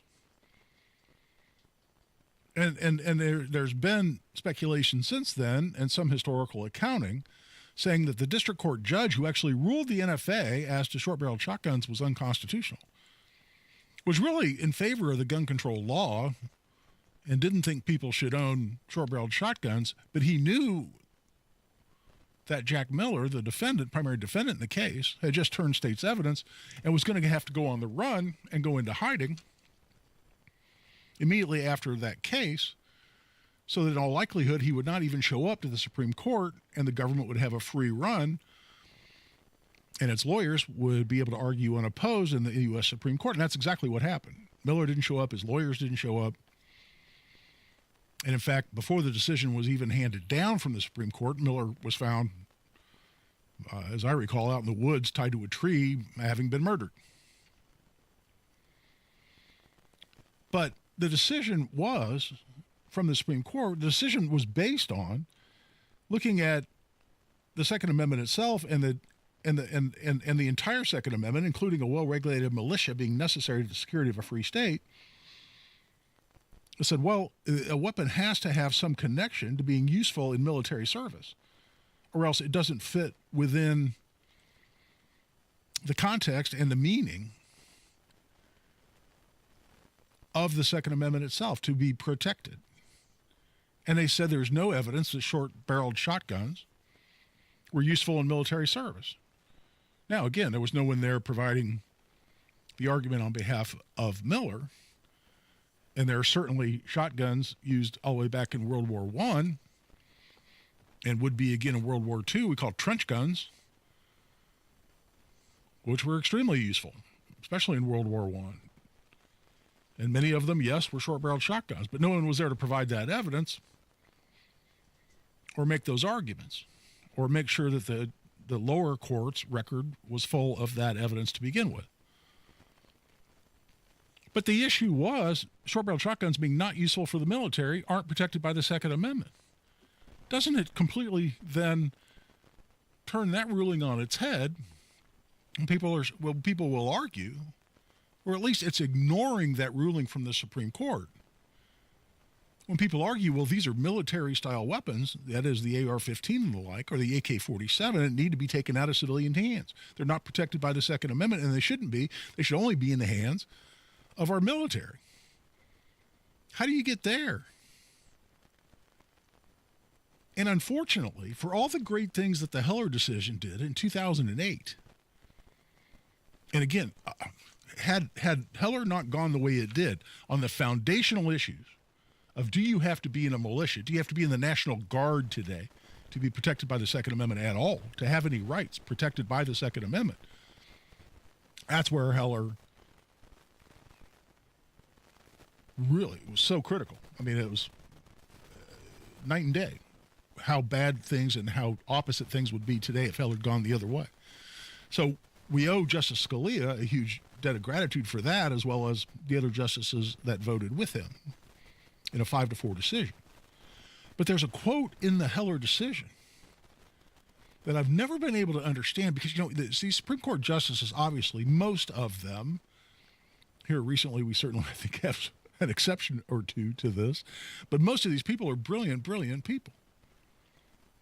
And most of them have really, really, really smart people that they've employed as law clerks that do research and help them do the writing and make sure that what they're writing is either consistent with prior Supreme Court precedent or there's a logical argument for why they're changing that precedent. And what nobody can explain to me, and what doesn't make sense from the opinion itself, is why Justice Scalia chose to include one particular phrase in the Heller decision. Because he's talking about, and what Heller was about, the context in terms of the firearms in discussion, were handguns. the District of Columbia had what is essentially a complete ban on handguns, because in order to possess a firearm of any kind in D.C., you had to have a license from the District of Columbia. And they didn't issue licenses on handguns. So you couldn't own a handgun. It was a de facto ban. Then they also said whatever firearms you did have in your house had to be disassembled or locked up and inaccessible. And the Supreme Court said, well, as to handguns, which are commonly used for lawful purposes in the U.S., and that was the test they laid out, commonly used for lawful purposes. Since handguns certainly fall within that category, handguns are protected. But in saying that handguns are protected, Justice Scalia has this line that he says, now we're not talking about other long-standing prohibitions. And he talked about how there are certain classifications of people, like felons and the dangerously mentally ill, that can still be prohibited. And then he said, and that some weapons, including weapons most useful for military service, and he says the M16 and the like, may be banned. Now, That wasn't necessary. That phrase, that sentence wasn't necessary to the decision. So a lot of lawyers would call that what we call dicta. D-I-C-T-A. What's dicta? Dicta is a commentary from a court in a controlling opinion that isn't necessary to the outcome of the case. It's providing context, it's providing background, but there's an argument to say it's not really part of the decision itself. It's not part of the precedent that case sets that must be followed by other courts. But a lot of lower courts, and in those circuit courts of appeal that have interpreted Heller since the decision came down in 2008, a lot of them have said, well, an AR-15 is like an M16. Hell, it looks identical, right? The only difference is one's semi-automatic, one's automatic, but it's still like an M16. And so since the Heller decision says we can ban those firearms most useful for military service, we can ban the M16 and the like, and if an AR-15 is like an M16, then boom, we can ban them. And we've seen the Seventh Circuit, which Indiana is part of. Now, again, we don't have to worry about the Indiana General Assembly banning AR-15s anytime soon. But if they did, the Seventh Circuit would uphold it today, unless the Supreme Court turns that around. And we've seen several other circuits come out and use this M16 and like. But what will be perpetually confusing to me, it makes no sense to me, is the Miller case is still authority. It's still precedent. And they talk about a firearm is not even protected by the Second Amendment if it's not useful for military service, like a short-barreled shotgun supposedly is not. And then Justice Scalia, who I have unlimited respect for, I wish he was still with us. I hate that he tragically died while on the Supreme Court. And the Heller decision, for the most part, is fabulous. But this firearms most useful for military service, the M16 and the like, turns Miller on its head. You can't get there from here. And I think that's fundamentally wrong. And maybe that's today why people feel the need to apologize and back up and argue. When people say, well, these are military-style weapons that ought to be banned, it ought to be out of civilian hands. Oh, hell no. The founders of this country, and the Supreme Court understood in 1939, these are exactly the kind of weapons our founders wanted us to have. Yes, because they're necessary to the security of a free state. And I will, I think, be intellectually honest and historically accurate in arguing that I'm not too apologetic about what label you want to put on my rifle. It's a rifle the founders of this great country wanted us to have. And with that, we're going to take a break. I'm going to switch gears, go to the phone lines if we've got anybody on there. I think we have at least one caller on there. Give us a call. Join the discussion, 317-239-9393. That's 317-239-9393. This is Guy Relford on The Gun Guy Show on 93 WIBC. Kendall and Casey. Look at how he just broke it further than it was already broken. Why would you think he's going to fix anything? Have the chance. You know who you need to listen to? Us. We're the ones who are right. We're the ones who will tell you how it is. We're the ones who always stand up and own it. You need to listen to us. Stop listening to these politicians. They are to blame. Kendall and Casey. Weekdays 9 till noon on 93 WIBC and WIBC.com. Guy Relford for Tactical Firearms Training. Our most popular class is Essentials of Indiana Gun Law, and it's coming up again. We've got Saturday, September 20th at Indy Arms, 9 a.m. to 2 o'clock p.m. Then we've got Saturday, October 18th out at Parabellum Firearms and Indoor Range in Avon. Both of these are $50 for an individual, $95 for couples. We'd love to see you there for 4.5 to 5 hours, the most important legal information you need for an Indiana gun owner. You can sign up right online. Just go to tactical-firearms.com. Click on upcoming courses at tactical-firearms.com. The deals at Andy Moore Ford just keep on coming. The red, white, and new sales event. Get independence from car payments with no payments for 3 months and enjoy your freedom in the new Ford F-150 Super Crew or that absolutely amazing Ford Mustang with 0% APR financing for 48 months. Save $15,000. That's $15,000 off MSRP on new 2024 F-150s or Expeditions, or buy a new Ford Super Duty truck truck for under $40,000. Andy Moore Ford in Plainfield is your spot for all the Super Duty trucks. They've got 175 trucks to choose from right there on the lot at Andy Moore Ford in Plainfield. And with more to your door, simply purchase your vehicle online and they'll deliver it to your door. Andy Moore Ford, 2713 East Main Street in Plainfield, or online at andymoreford.com. That's MOHR. andymoreford.com. Change is always happening. It's part of life. And when it comes to music, change is all around us. Songs are rewritten, classics are remixed, bands and artists come and go. Even our taste in music changes. Here at Xfinity, we know there's still good in keeping some things the same. That's why we want to do our part with a 5-year price guarantee on our internet. It means no matter what changes, you get 5 years of the most reliable Wi-Fi with our best equipment included for a price that stays exactly the same. Surprised? Life is full of them. One internet price, 5 years, guaranteed. Learn more at xfinity.com/deals. Restrictions apply. New residential customers only. Taxes and fees extra and subject to change. Most reliable Wi-Fi based on Open Signal Awards USA. Fixed Broadband Experience Report, August 2024. Ain't nothing gonna break my stride. Nobody gonna slow me down.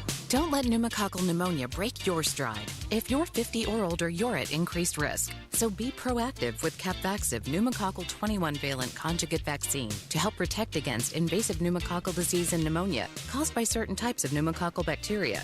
Capvaxive helps protect against the strains of bacteria that cause about 30% more IPD cases than any other pneumococcal conjugate vaccine in adults over 50, according to national-level CDC stats. Regional variations may exist. Don't get Capvaxive if you're allergic to the vaccine or its ingredients. Tell your doctor if you have a weakened immune system. Common side effects include injection site reactions, feeling tired, headache, muscle aches, and fever. Capvaxive does not protect against all strains. For more information, call 1-800-927-8888 or visit capvaxive.com. Ask your doctor or pharmacist about Capvaxive. Need help paying for your Merck vaccine? Visit merckhelps.com. Sponsored by Merck. For all your home's heating, air conditioning, plumbing, and drain needs, remember the man for all seasons, Chapman. AC tune-ups right now, only $89. Schedule online today at chapmanheating.com. That's chapmanheating.com. You let him try violin because you love him. And if you love him that much, love him enough to make sure he's buckled up and in the back seat. Find out more at nhtsa.gov/the-right-seat. Brought to you by the National Highway Traffic Safety Administration and the Ad Council. The Phone Ready quiz from the American Academy of Pediatrics will help you decide if you and your child are ready for their first phone. Go to healthychildren.org/phone ready quiz. The Indianapolis Public Library. More than just books. Visit your local branch today. Second to none on the Second Amendment. This is The Gun Guy with Guy Relford on 93 WIBC. And welcome back. I'm Guy Relford on The Gun Guy Show on 93 WIBC. Tell you what, let's go to the phone lines. We've had some people call in, and Tim has called. Tim, welcome to The Gun Guy Show. How you doing? Good, buddy. You doing all right? Yep, doing great. Got a couple questions. Where do you go shoot? Besides, you said you were going to go shoot some clay pigeons. Where are you going to go shoot your AR-15? Same place? As a great question. I'll tell you what, as far as indoor ranges around Indy, and listen, I've got a relationship with these people, so take this for what it's worth, because I've been teaching there for a long time. But at Indy Arms, they've got my favorite indoor range that I've ever shot at. It's really incredibly well lit and very important for an indoor range. What about for distance? For distance, you know what? I've been looking at Indiana Ordnance Innovations, and they're out in Brookville or out in that area, and they've got, I think, up to 1,300 yards now. It requires a membership, but then there's Bass and Bucks up in Wabash. I've been up there where you can get some distance, and then I've been up to Young's Long Shot, which is also way up north. It's kind of like go to Fort Wayne and turn left, but you can get out to 1,000 yards. I took my 300 Win Mag up there and loved shooting way long distance there out to 1,000 yards. I got a 308, so yeah. Well, and I just recently obtained a Daniel Defense 5.56. Yeah. I want to. Well, I mean, 5.56. It depends what you're training for, right? I mean, if you've just got a red dot, like a lot of us do. I mean, I have different ARs. No, I'm hunting. Okay. Yeah. Well, you can still get zeroed out at 25 yards, but no, I'd want to find something longer than that. I believe Atterbury. Somebody call or message me on the YouTube feed and tell me if this is wrong. I think you can still get out to 100 yards down at Atterbury. And listen, a lot of hunters are going to take shots obviously longer than 100 yards, but depending on what they're hunting, of course. But it doesn't mean you can't get a good zero and understand exactly what your trajectories are, assuming you know about the ballistics of the rounds that you're shooting, given the rifle that you're using. Let's go back to the phone lines, and Zach is called. Zach, welcome to the Gun Guy Show. Hey, Guy. Hope you're having a good day so far. You too, brother. Appreciate it. So I reload. It's a great hobby. If anyone who doesn't, you're curious about it, you should totally get into it. I just wanted your thoughts on carrying hand-loaded self-defense ammunition. You know, and in my case, a 9mm. So. Yeah, and I'm sorry. I don't know if you were breaking up a little bit, Zach, but I was having trouble understanding you. My thoughts on what exactly? Would you mind repeating that? Oh, I'm sorry. Carrying hand-loaded. Oh, for defensive purposes. And yes, sir. Oh, you know, this, Zach, is such a good question, and I've had that question many times. And a lot of people say, you should only carry factory ammo, and then there's kind of a favorite line on the internet that you see where people say, I only carry what my local police department carries in terms of factory ammo. But specifically, should you not carry your own hand-loaded ammo? Listen, the only hesitancy I would have at all about doing that is just reliability. And it sounds like you've been doing it a while, and I'm sure you know exactly what you're doing. And if you're confident in the reliability of your ammo, I mean, you've heard a lot of people say that have been in real gunfights, which I have not. But people will say there's no louder sound you'll ever hear than a click when you were expecting a boom. But hey, if you know what your components do, you're using quality components, you know what you're doing in the reloading process, if that's not a concern to you, and you're also able to use self-defense style bullets. People certainly do hand load and reload using jacketed hollow points, which I would always recommend for defensive purposes. Hey, if you're comfortable in those rounds, I don't know, and I defend self-defense cases for a living. I have never seen anywhere a case where a legal justified shoot, that is, someone met the prerequisite for self-defense. In Indiana, it would be out in public, you had a reasonable belief that the use of deadly force was necessary to prevent serious bodily injury to you or a third person or the commission of a forcible felony. I've never seen a case, under whatever definition was being employed even in other states, where a prosecutor was able to successfully argue, well, yeah, this would have been the justified use of force in self-defense, but they used reloaded ammo. And so it's not. What? How does that change anything? I mean, if you're justified in using deadly force, then you can use deadly force, and that means you can shoot them with factory ammo, you can shoot them with reloaded ammo, you can shoot them with ball ammo, you can shoot them with hollow points, or you can hit them over the head with a bowling ball. Deadly force is deadly force. And I'll tell you, and I don't engage in a lot of internet debates, social media debates, because they're a complete waste of time. But, there are a lot of commentators out there, and Massad Ayoob has written articles on this, may even be in his book. It's been a while since I've read it now. I want to say that it is.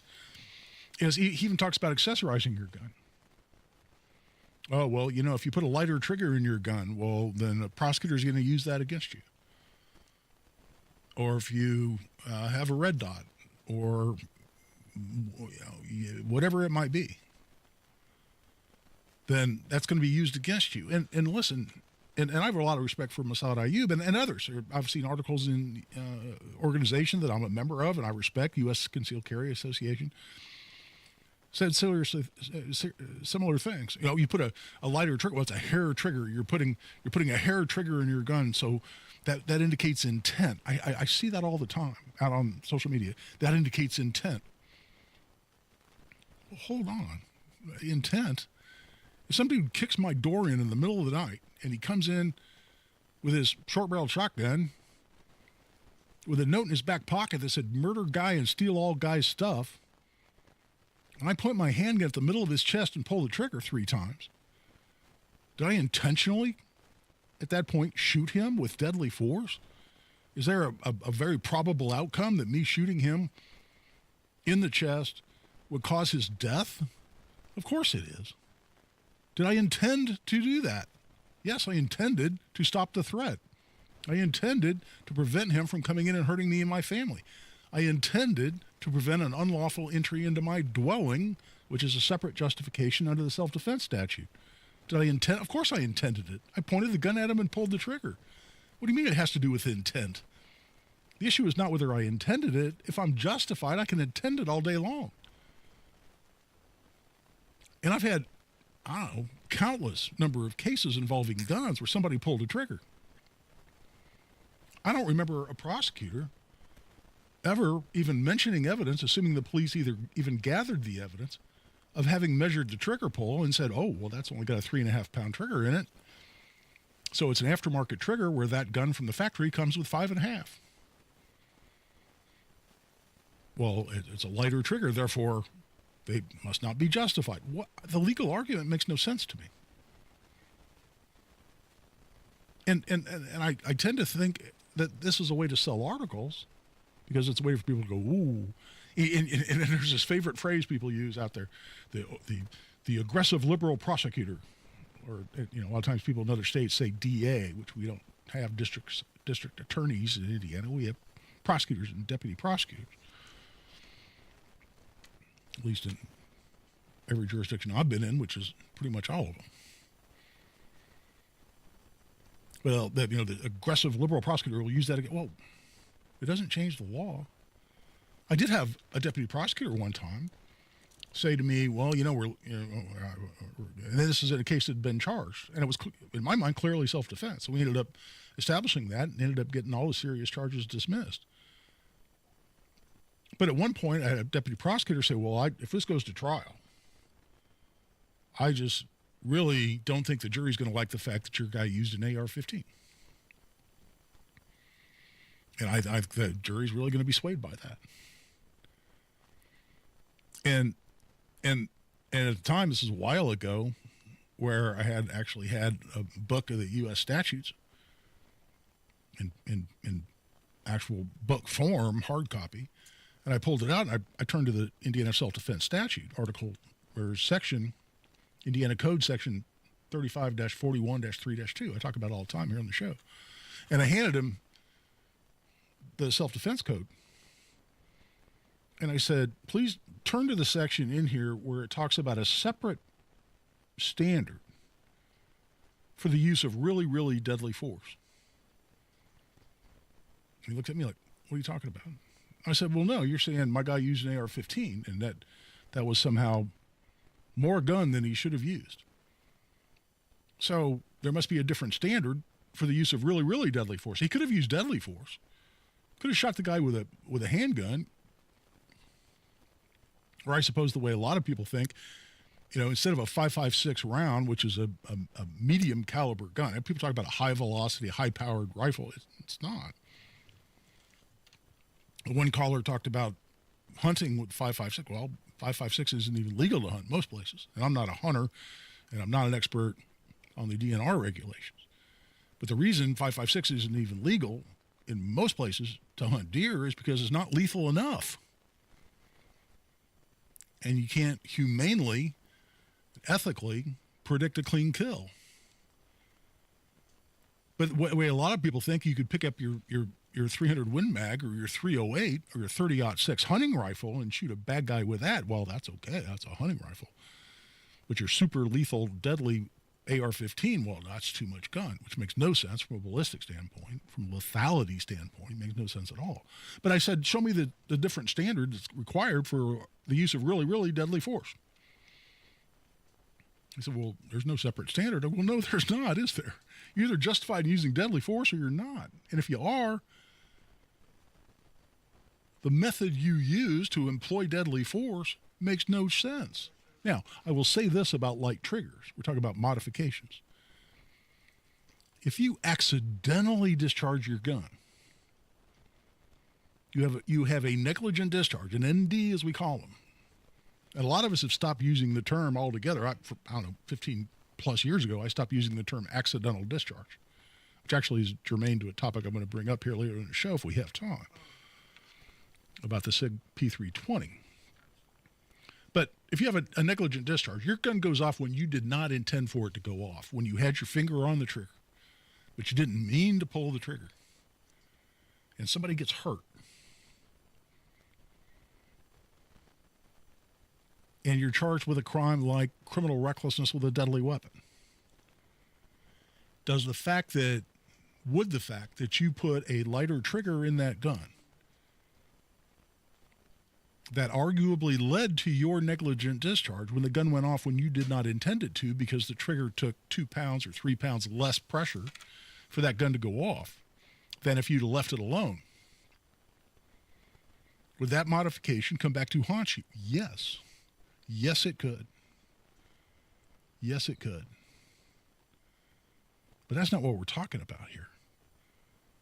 And when most people say don't ever accessorize, or going back to the caller's question, you know, if you load to plus P pressures, which is higher velocity, depending on particular ammunition, the particular projectiles you're using, going to be a bit more lethal, or at least cause more penetration or more expansion. Again, all depending on what kind of ammunition you're putting together. Could somebody say, well, you loaded super lethal ammo with your plus P pressures or plus P plus, which is even higher with a hollow point bullet. So you're some mercenary thinking, you know, ultra violent person who loaded this ultra dangerous ammo. Could a prosecutor make that argument? Sure, a prosecutor could make that argument. Do I think it goes anywhere? No. Do I think any competent lawyer, self-defense lawyer, criminal defense attorney, could they say, ladies and gentlemen of the jury, assuming it even gets that far,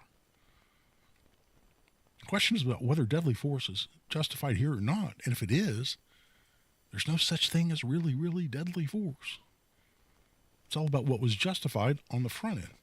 So it's a much longer answer to the question that we had. It was just about ammo, but I think it's an interesting question, and it's one that comes up a lot in discussions, and certainly something I've had as well. I'll tell you what, we're past the bottom of the hour, so it's definitely time to take a break. We'll come back. We'll talk a little bit about the SIG P320. I am the not so proud anymore owner of 2 P320s. I've taken one of them. I've carried one a lot, and I've taken another one through multiple training courses. They've been fabulous guns for me. What's going on with those guns? What's the consensus on where that issue is going from here? That is, will this gun discharge when you do not pull the trigger? That's a big deal. I've been very, very reluctant to buy into the anti-SIG arguments on this point. Very, very reluctant. But I think I'm about there, and I'll explain why when we come back. Also, go to the phone lines, 317-239-9393, 317-239-9393. Give us a call. This is Guy Relford on The Gun Guy Show on 93 WYBC.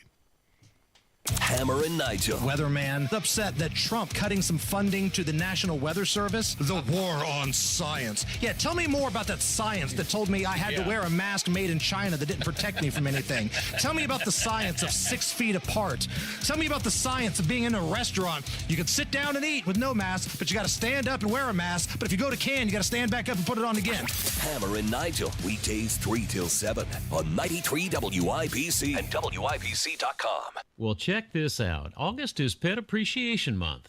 Really, are you supposed to appreciate those little stinkers when they poop or pee on the carpet because you oversleep 5 whole minutes? This is Denny Smith, and let's appreciate the folks that help you really clean up things after those little accidents.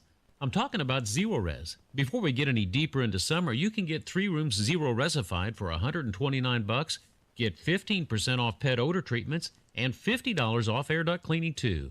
And they can handle virtually every surface in your home, from floors to air ducts. Zerorez means zero residue, and it's in the water they use. The unique ZR water uses no soap, no harsh chemicals, and leaves no residue, just healthy, fresh surfaces. Zerorez cleans our floors, and I'll tell you that it's simply amazing, and it works. Call now. Mention WIBC. You'll get 3 rooms cleaned for $129. Get 15% off the pet odor treatments and $50 off air duct cleaning. 317-388-5141, ZeroResIndy.com. Are you having trouble hearing? Hearing loss can devastate the quality of your life. Now, there's an affordable fix for you or your loved one. Rated the best hearing aids of 2025 by Forbes Health, Audion Hearing has the highest quality hearing aids at the lowest prices, starting at just $98 a pair. I actually like them better than my old $5,000 hearing aid. I could not believe how my hearing and life changed. Join over 1 million happy customers by going to AudionHearing.com. That's AUDIEN Hearing.com. Prescription opioids can be addictive and dangerous. Opioid pain medication took everything that I had. Nothing mattered more than getting my fix. I was on the verge of being homeless. My house was being foreclosed on. Knowing that it could have been prevented makes it worse. It just takes one. Prescription opioids. It only takes a little to lose a lot. Visit cdc.gov/RxAwareness.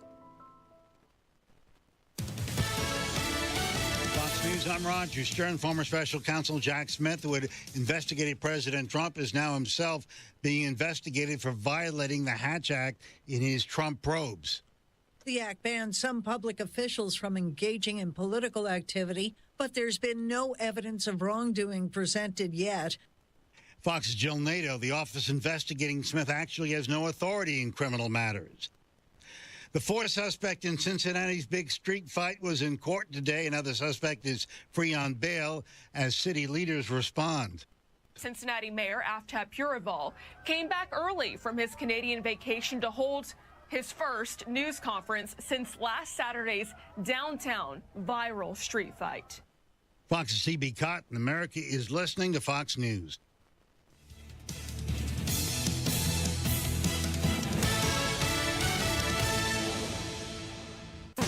When you own a business, it feels like everything's on you. Orders, deliveries, employees, on you. That's why Comcast Business is giving you a year of mobile on us with your internet service. Really? Yep. We'll cover your first line of mobile for 1 year. So calling customers, getting directions, texting Janine and shipping, on us. The broken coffee maker?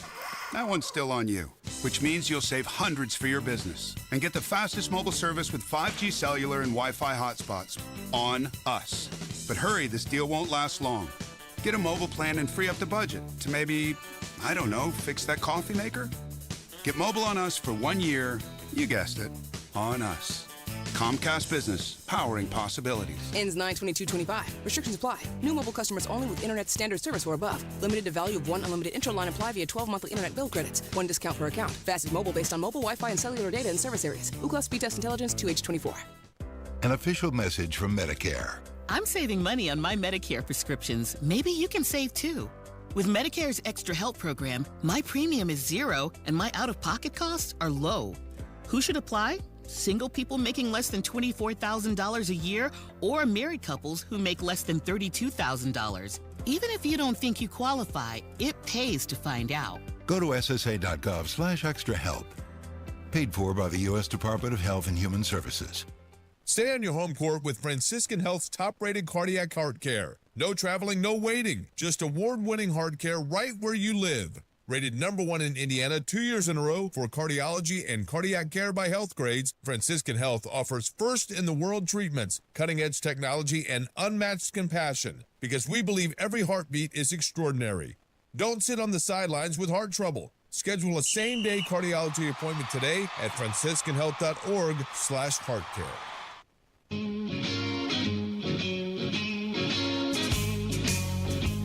Second to none on the Second Amendment. This is The Gun Guy with Guy Relford on 93 WIBC. And welcome back. This is Guy Relford on the Gun Guy Show on 93 WIBC. Let's go right back to the phone lines, and Jerry has called in, I think, with a comment. Jerry, welcome to the Gun Guy Show. Hello. I had a comment about assault weapons you were talking about earlier. When I hear politicians say that we need to ban assault weapons, and they're talking about the AR-15, to me, an assault weapon is an automatic weapon. I hope that our military isn't sending our soldiers into battle with this semi-automatic AR-15. They're not. They're using an assault weapon. No, you're right, Jerry. And I made that point, and it's a valid distinction. Yeah. But the discussion I had earlier is that I don't think we should be too apologetic about what we call them, and even if they're described as so-called military-style rifles. I agree with you. They're fundamentally different, and assault weapon is, to me, a politically made-up term just trying to demonize the most popular rifles in America. But I don't think we, as gun owners and owners of AR-15s and AKs and the like, I don't think we should be too defensive about that, given the origins of the Second Amendment, which is what I went through earlier in the show. So I'm not disagreeing with what you're saying. And I think there's a huge distinction. And the Supreme Court in the Cargill case on bump stocks specifically recognized the important mechanical distinction between semi-automatic and automatic. And that was in the context of the NFA regulating machine guns.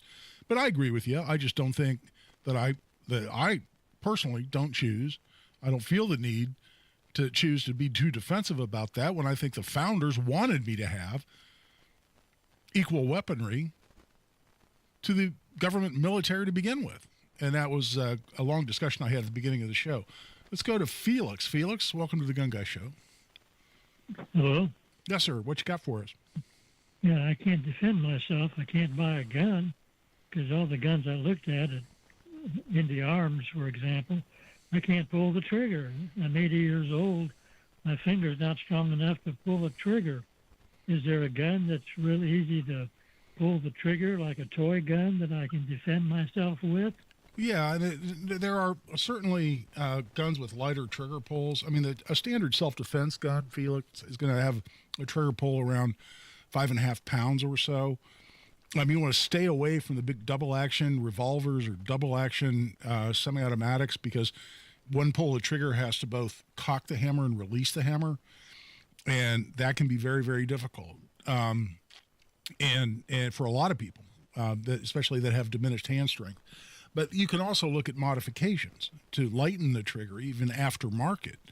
And I've shot guns that had all the way down to 3-pound triggers or so. Now, there's a very important safety consideration as part of that, and you have to balance that. And the rules of gun safety ought to be adequate to protect us in this, which is we're not going to point the gun at anything we're not willing to shoot. We're going to keep our finger completely off the trigger until we're on target and ready to engage, those being the primary ones involved. But the lighter the trigger is, the more likely you are to have an accidental discharge or negligent discharge, as I was just describing, which you have to balance.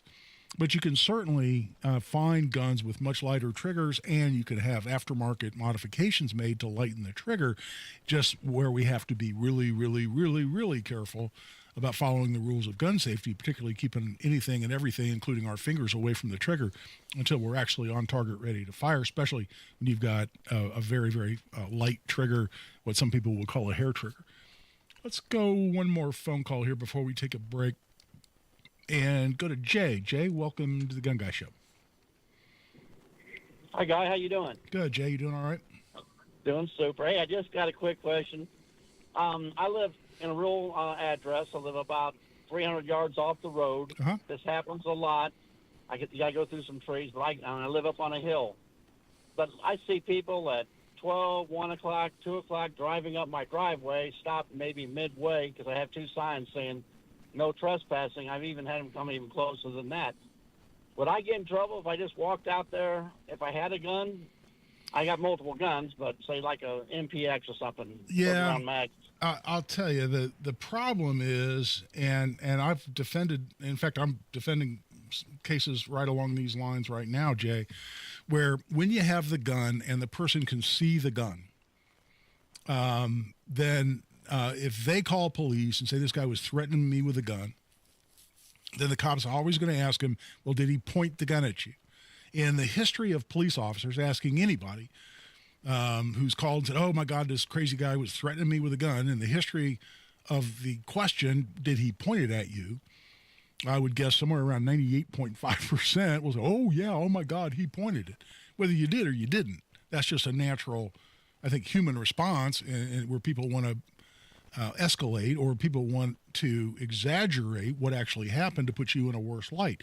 Now you potentially got criminal charges for pointing a firearm, because you're not justified in pointing your gun at someone who's simply trespassing. A lot of people don't like hearing that, and they think I'm trying to rationalize and justify the way the law exists on that point. I'm not. I'm just telling you what the law already is. So if it were me and somebody was there, I would be prepared to defend myself and my family and my home from within my home. I would not go out and confront them. And if I did, I wouldn't have a gun visible on me, because the downsides are just too great. Now, if they're really there for nefarious purposes, they're there to break in. It's a home invasion. There's 6 of them in there. They're armed. Well, where would you rather be? Would you rather be out in your driveway, stand there with a gun at your side, or in a holster on your hip, or would you rather be in your house from a defensible position with cover that'll stop a bullet, with a phone available to call 911 if things really go south? That's an obvious answer to me. So I would not recommend going out and confronting them with a gun. That's frustrating to people. A lot of people think, well, hell, that's one of the reasons I have guns, so I can keep potentially threatening people away from my family and my home. But that's using a gun to bluff or to intimidate, and that's what gets us in trouble more often than not, as opposed to you using it as a tool of last resort when your life or another innocent life or your family's safety is involved. Fundamentally different issue. So it's a little more conservative than most people want to hear, Jay, but that's what I've seen unfold, and based on my experience, that's my answer. Let's go ahead and take a break. We'll come back for what's going to be a short section to conclude this week's Gun Guy show. But I'll mention kind of where I am on the P320 here in the closing segment. Thanks so much to our callers. We'll be right back. This is Guy Relford on the Gun Guy show on 93 WIBC. It's another week of this. There's a very good chance that we'll have a settlement. And another day for this. Water rose 28 foot in 45 minutes. Plus, another possibility of this. Monitor the weather condition, the National Weather Service. That's why another update is just minutes away. Start saying we're not taking this anymore. Just another day. Not with all this happening. Every day. Happening now. 93 WIBC and WIBC.com. To protect his family from disaster, Steve used his camera phone. Done.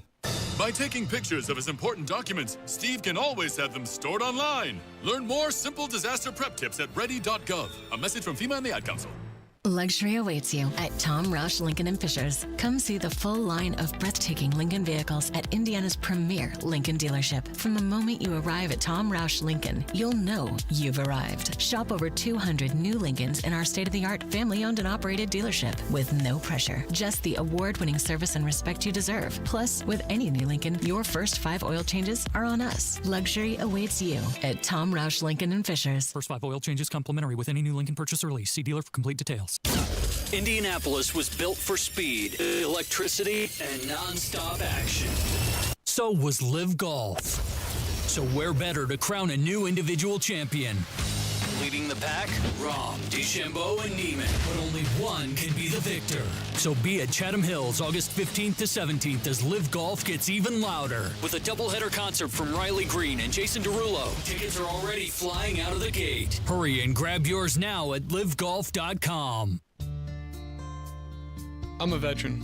My victory was admitting I had PTSD and getting help. As America's veterans face challenges, DAV is there. I no longer see it as a weakness, but as a sign of strength. I call it post-traumatic growth. DAV provides a lifetime of support, helping veterans of every generation get the benefits they've earned. I am a veteran. I lost both legs in Vietnam. Every year, DAV helps more than 1 million veterans so they can reach victories great and small. My victory was getting my benefits and a good education. I'm a veteran. When I got out, I felt like nowhere was safe. My victory was finding the help I needed. But there's more to be done, and more victories to be won. Thanks to DAV, now I feel like I'm human again. Help support more victories for veterans. Go to DAV.org. Over the last few years, things have gotten weird. And for our kids, these things can be overwhelmingly stressful. Scientific research and real-life experience tell us that the #1 antidote to stress is authentic, trusted relationships. So that's why I am committed to building and maintaining a trusted space. This is a trusted space. Access free films and resources to build trusted spaces in your schools and communities at atrustedspace.org. You're pressed for time. The WIBC Mashup Podcast is your shortcut to the smartest, sharpest, and strangest moments on air. It's the best content from Tony Katz, Kendall and Casey, and Hammer and Nigel. Updated daily. Find the WIBC Mashup wherever you get your podcasts. Now, you've got a gun guy. Guy Relford on 93 WIBC. And welcome back. We've only got about a minute, but I'll go into more on this in later shows. But on the issue of the SIG P320, there have been a number of reports from across the country, and now a couple of juries have ruled against SIG, saying that the P320 is capable of firing without the trigger being pulled. And I got to tell you, I own two 320s. I've trained with both of them. I set up one as a suppressor host with a threaded barrel. I took the other one last time I went to Gunsight, and it ran great, and I've always trusted those guns. But the reports are getting too consistent and too numerous. And I'm taking mine out of commission. I'm not going to carry them anymore. And I'll go into this in more detail on future shows. Right now, that's it for this week. We hope you enjoyed it. Hope you come back. This is Guy Relford on the Gun Guy Show on 93 WIBC. The deals at Andy Moore Ford just keep on coming. The red, white, and new sales event. Get independence from car payments with no payments